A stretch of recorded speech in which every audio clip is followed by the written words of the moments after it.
ഇന്നത്തെ ഏറ്റവും പുതിയ വീഡിയോയിലേക്ക് ഇവർക്കും സ്വാഗതം. മലയാളത്തിൽ ഈ 2024 ബിഗ് ബഡ്ജറ്റ് സിനിമകളിൽ ഒന്നായിട്ടാണല്ലോ ഒരാഴ്ച മുന്നേ ടർബോ എന്ന സിനിമ തിയേറ്ററുകളിലേക്ക് എത്തിയത്.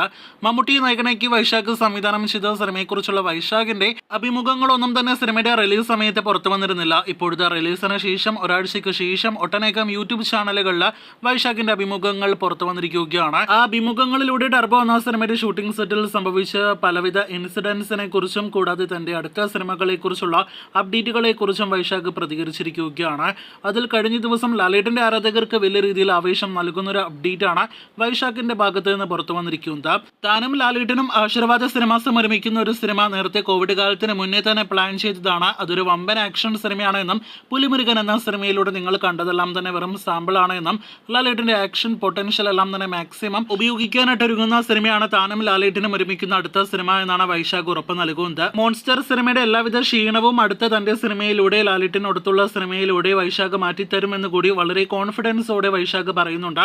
മോൺസ്റ്റർ എന്ന സിനിമ OTTക്ക് വേണ്ടി ചിത്രീകരിച്ച സിനിമയാണ്.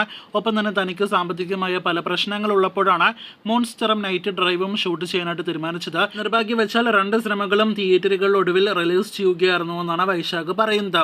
എന്തായാലും മോൺസ്റ്റർ എന്ന സിനിമയുടെ ക്ഷീണം പുലിമുരുകൻ എന്ന സിനിമയേക്കാൾ വേറെ ലെവൽ സിനിമ എടുത്ത് വൈശാഖ് മാറ്റാനായിട്ട് ഒരുങ്ങുന്നു എന്നാണ് അദ്ദേഹത്തിന്റെ വാക്കുകളിൽ നിന്ന് വ്യക്തമാകുന്നത്. കഴിഞ്ഞ 10-15 വർഷത്തെ മലയാള സിനിമ ഇൻഡസ്ട്രിയുടെ ചരിത്രം നോക്കുകയാണെങ്കിൽ മലയാളത്തിലെ മികച്ച ആക്ഷൻ സിനിമകളുടെ സംവിധായകനാണ് വൈശാഖ് എന്ന കാര്യത്തിൽ സംശയമൊന്നും തന്നെ വേണ്ട. ടർബോ എന്ന സിനിമയുടെ ആക്ഷൻ രംഗങ്ങൾക്കും നേരത്തെ നല്ല അഭിപ്രായങ്ങൾ ലഭ്യമായതാണ്. എന്തായാലും പുലിമുരുകനേക്കാൾ വേറെ ലെവൽ സിനിമയെല്ലാം തന്നെ വൈശാഖ് ഒരുക്കുമ്പോൾ ഇപ്പോൾ നമുക്ക് കണ്ട പുലിമുരുകനാണെങ്കിലും ടർബോ ആണെങ്കിലും ഒന്നുമല്ല എന്നാണ് നാം മനസ്സിലാക്കുന്നത്. ഇനി വൈശാഖ് ഷൂട്ട് ചെയ്യാനായിട്ട് ഒരുങ്ങുന്നത് ഖലീഫയാണ്. അതിനുശേഷം വരാനിരിക്കുന്ന വൈശാഖ് മോഹൻലാൽ സിനിമയിലൂടെ വൈശാഖിന് അടുത്ത പുലിമുരുകൻ പോലെ തന്നെ ബെഞ്ച് മാർക്ക് സൃഷ്ടിക്കാൻ കഴിയുന്ന സിനിമ ഒരുക്കാനായിട്ട് കഴിയട്ടെ എന്ന് നമുക്ക് ആശംസിക്കാം. കാത്തിരിക്കൂ സിനിമകളുടെ കൂടുതൽ അപ്ഡേറ്റുകൾ കേട്ടാം.